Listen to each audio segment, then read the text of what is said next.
దేశం కోసం కొట్లాడితే మేము మా జీవితాలు ఎలా గడుపుతామో మీకు అర్థం కావాలి. మాకు especially for the NCC kids, because I also NCC, right?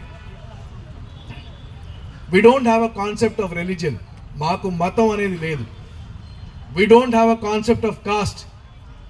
Ramesh గారు నాకు గత 10 ఏళ్ళుగా తెలుసు, చారులత గారు నాకు గత 10 ఏళ్ళుగా తెలుసు. 99 నుంచి ఆవిడ పేరు తెలుసు నాకు, కానీ ఆవిడ ఏ కాస్టో నాకు ఇప్పటివరకు తెలీదు. ఆవిడ ఏ స్టేట్ నుంచి వస్తారో నాకు ఇప్పటివరకు తెలీదు. రమేష్ గారి కాస్ట్ కూడా నాకు తెలీదు. మాకు మతము, కాస్ట్, లాంగ్వేజ్, రీజన్, ఈ 4 కాన్సెప్ట్లు ఇండియన్ ఆర్మ్ ఫోర్సెస్లో లేవు. అందుకోసమే మేము ఒక దేశం పరంగా ఒక జెండా ఏదైతే కనిపిస్తుందో, నేను ఈరోజు ఆర్మ్ ఫోర్సెస్ వదిలిపెట్టి 20 ఏళ్ళు అయినా కానీ అలా నడుస్తూ ఉంటే భారత్ మాతాకి జై అంటుంటే నా శరీరం మీద ఎంట్రుకలు ఇలా లేచి నిల్చున్నాయి.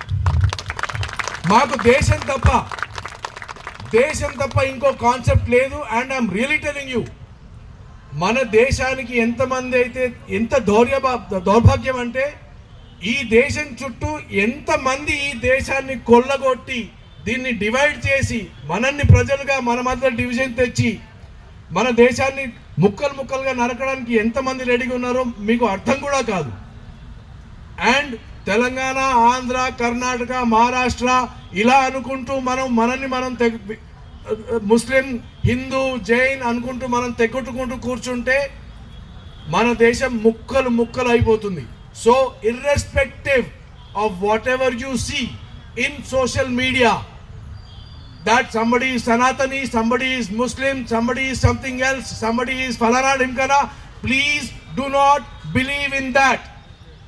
మన దేశం గత 75 ఏళ్ళుగా ఎంత వివిధ రూపాలున్నా కానీ, ఎంత వైవిధ్యమైన కల్చర్ ఉన్నా కానీ, ఎంత వైవిధ్యం ఉన్న రిలీజియస్ కల్చర్ ఉన్నా కానీ, కాస్ట్ ఉన్నా కానీ, మనం గత 75 ఏళ్ళుగా మన దేశాన్ని పోగొట్టుకోకుండా ఎంతమంది మన మీద కన్నేసినా కానీ మనం ఐకమత్యంగా ఒక్కటిగా సాగుతున్నాం.